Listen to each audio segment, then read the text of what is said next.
Welcome to the podcast, Let the Prophet Speak. Today we continue our study of the Sefer Eov, the book of Job.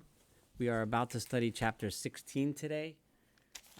In chapter 15, we read of the speech of Eliphaz, one of the three friends of Eov, and in his direct attack on Eov, he took his gloves off, so to speak, and basically told him, Eov, you don't get it. God's justice is perfect. Evil people will suffer. Good people will be rewarded. It's as simple as that. Evil people, will not prosper from their deeds. And if you're suffering, therefore, it's your fault. You must have sinned. You have to turn back to God. And so, in other words, all of Eov's speeches and all of Eov's talks about, being innocent, and all of Eov's crying to God and asking for justice and crying to God, why is it that I'm suffering? Why is it I'm suffering? Bend the knee, so to speak. Pray to God. Repent. Now we know, of course, that Eov was innocent and Eov is on the right side, but they don't know this. So Eov seems to be his crying is falling on deaf ears. The friends are being stubborn and they're digging in their heels. And Eov has no support. He has nobody here to comfort him. He's suffering through this terrible, terrible, terrible, awful suffering. We know that he was innocent. We know that he's not suffering because of any sins on his part.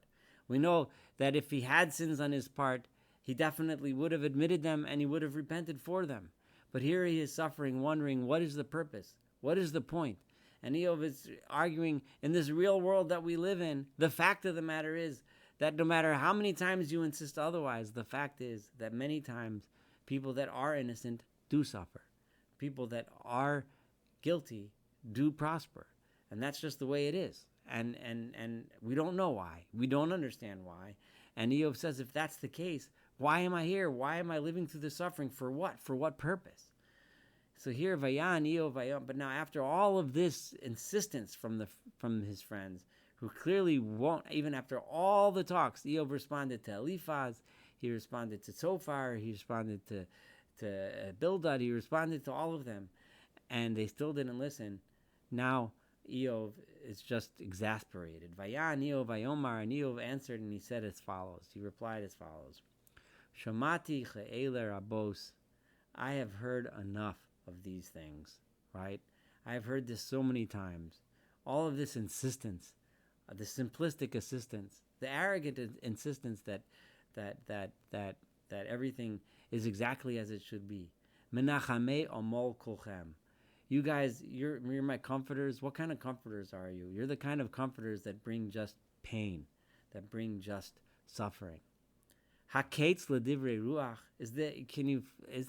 There's enough? Is there ever an end to you just saying these literally windy words, which means these words that are worth nothing? They're just wind. Oma yamritzcha ki sa'aneh. Now this word yamritzcha, most of the commentaries understand it to mean strength, right? So ma yamritzcha would be, what is making you strong, right? What is giving you all this strength that you're giving me all these answers? And then there's various ways to understand it. The way I understand this verse is as follows. I'm going to read it with my own translation. That Yamritzcha, the strength, means what is motivating you, right? So in other words, what is motivating you that you're even talking to me, right? Haketz l'divrei ruach, in other words, is there any end to all these words, right? Or what is it that's motivating you? What, and think about this for a minute. What is motivating them, right? What's motivating the friends? Obviously, and this is very important for us to understand what Eov is about to say. What's motivating them is because their lives are going well. They're doing fine. So everyone who's doing fine likes to think that I'm doing well because I deserve it. Think of what an arrogant person thinks if he's successful. He thinks it's kochi v'otzim yadi. I got it because I deserve it, because I'm great, right? And in their world, that means that I'm also righteous, because God rewards the righteous. So what's motivating them to insist that Eov must be suffering because he deserves it is because they want to take credit for the fact that they aren't the ones lying in pain, having lost all of their fortune and all of their family, right? Therefore, so think about that. What is motivating you to speak? And then Eov says in verse 4, Gam anochi kochem, right? I am just like you, right? Adabera, right? And I will that I will speak, or that I would speak, right? I am also like you, right? I will also talk like you. Lu yesh nafshechem tachas nafshi. If your soul was in my soul's place, in other words, if you were the guy suffering, I would be talking to you too, right? However, achbira aleichem b'milim. Now, it's very hard to translate this, and because there's many ways to understand this, and any good poetry has different interpretations. So I'm gonna say that I'm gonna point, before I translate achbira and why I'm translating it the way I am, I want to tell you that I want to point out something. He says, if only you were in my place. He doesn't say if only I would speak just like you, if only I was in your place, right?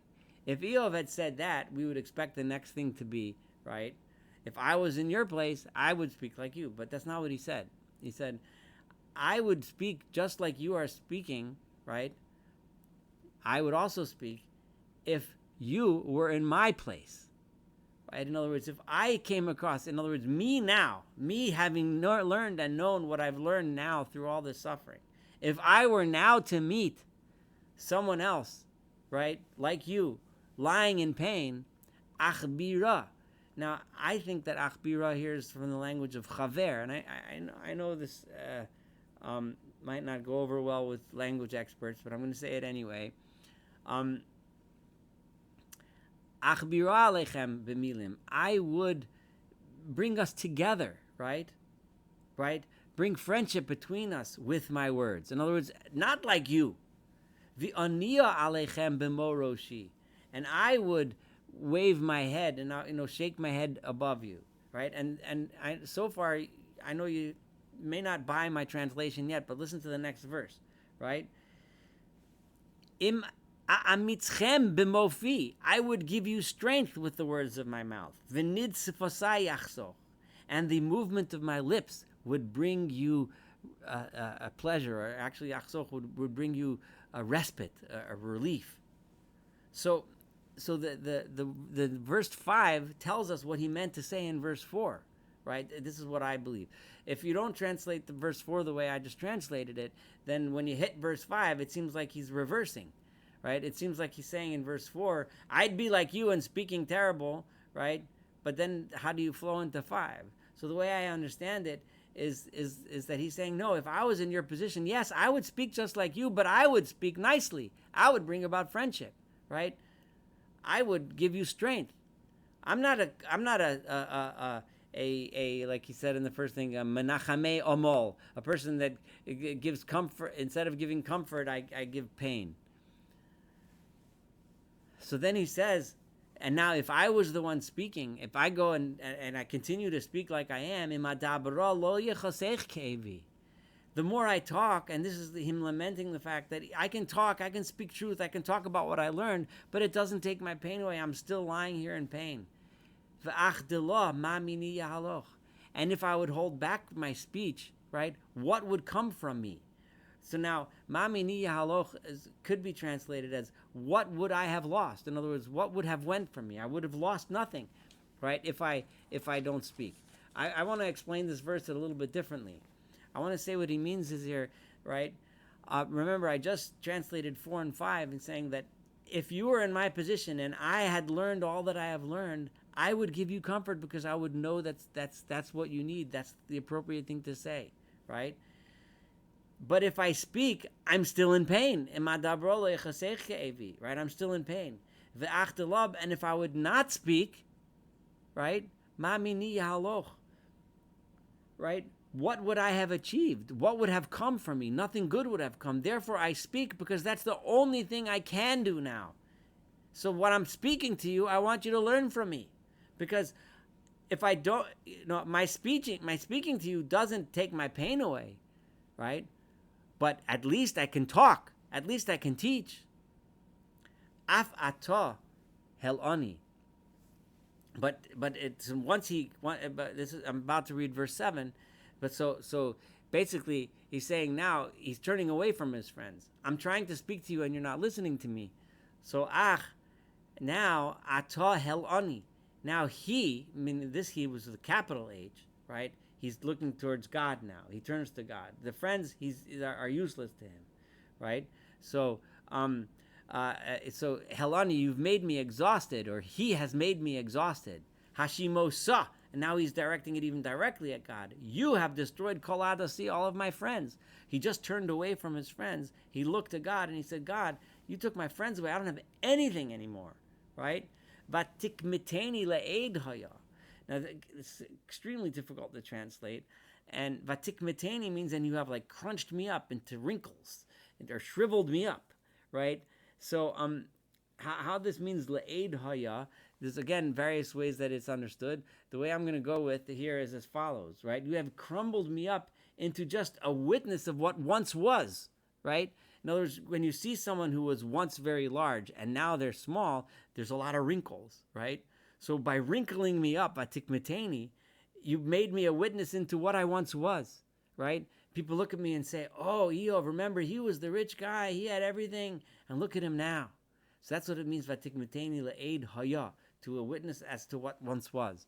Vayakom bi kachashi. And if you don't like my translation in the first half, listen to the second half and it will support it, I think at least. Vayakom bi kachashi, my weakness, my kachash, my weakness has stood up in my place, right? And made what people see in me, bifonaya aneh, right? It's in front of me. It's my weakness that testifies against me. It's my weakness that people look at and say, oh, look, he's the weak one who used to be a strong one. Apo toraf vayistameni, right? Over here, his anger at me, tore at me, apo toraf, his anger, God's anger now, right? He turns a little bit away from God and speaking about him in second person, right? Or I'm sorry, or in third person. Apo toraf, right? His anger has torn me up, vayistameni. And I'm going to use the translation of Mitsudos here. Vayistameni would be and he bore a grudge, right? You know, it's like God gave me all the good stuff before just because he hated me and he bore a grudge against me and he wanted to come and tear me up. Chorak olai b'shinav. He has he's biting me or chomping on me with his teeth. Tsari, right? My persecutor, right? Yiltosh einav li. Right, is stabbing me. Liltosh is to stab, right, like to stab with a sword or a knife, right? He's Yiltosh einav li. He's stabbing me with his eyes. When God looks at me, he bears a grudge. So when he looks at me, he's like stabbing me with his eyes. So tsari here, seemingly referring to God, but it also could mean, right? He's sorry, meaning God tears me with his anger, right? Charakalai v'shinov, he's chomping me with his teeth, and he sends my oppressors at me to stab me, right? When he looks at me. And then the second translation flows a little better into verse 10. Po'aru alai b'fiem. They open their mouths, right? Wide against me. Because who's my tormentors? My tormentors in this context are my friends, right? They open their mouths against me. In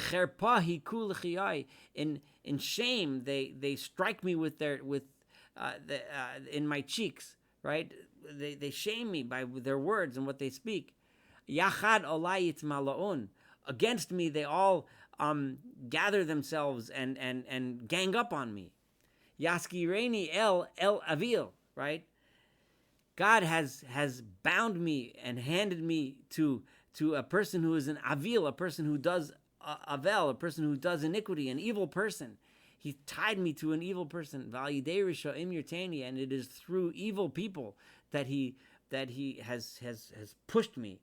So it seems clear that when he flipped back in verse 9, he said, sorry, my oppressors are referring to his friends. It's referring to the people that are sitting in front of him and also those people that came and attacked his family early on and caused this suffering to happen in the first place. Sholeva, you see, I was at peace. Vayefarfareni, and he tore me up and cracked me. This lesson parpor here doesn't mean a parpar, which is a modern Hebrew for a butterfly, but it means nothing even remotely like that. Here it means, and he smashed me into pieces. V'achaz brp, he picked me up by the scruff of my neck, kind of like if you imagine the way a mother animal, like a cat carries their child by the scruff of their neck. So here God grabbed me by the scruff of the neck by a fatzpetzeni, and he shattered me, like threw me against the floor. Vayikimeni lo l'matara, and he put me up as a target for his arrows.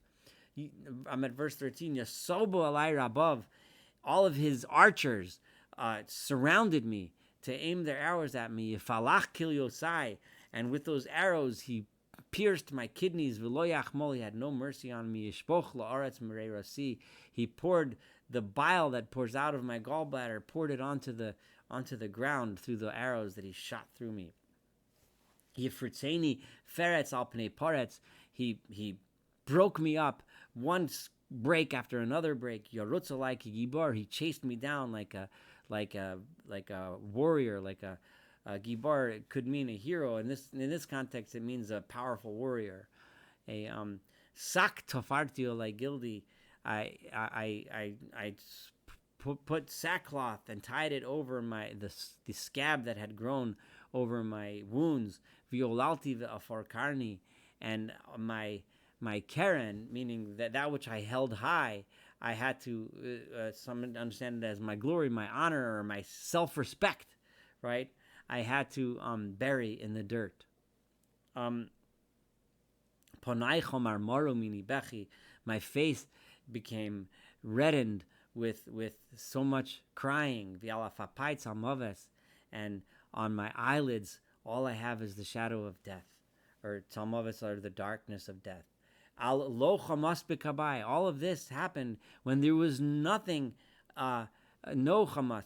I was never unjust. I was never improper to anyone else. Nothing within my possessions. Chamas refers to things that someone takes from others, not so much steals, but the forces out of others, or takes through overpowering others, or in ways that are not 100% kosher. He's saying, I had none of this in my hands. I was completely innocent. Everything in my hands was innocent. Utfilasi zakah, and my prayers were pure. Here you have even Eov talking, his prayers were pure, and he's referring to the time before the suffering happened. I was a good person. I was for real.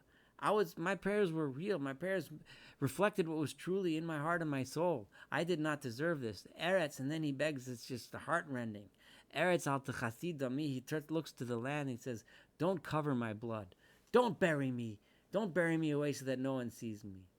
V'al yehi makom l'zakasi, there should be no place to bury and put away my cries. In other words, I want everyone to see my blood.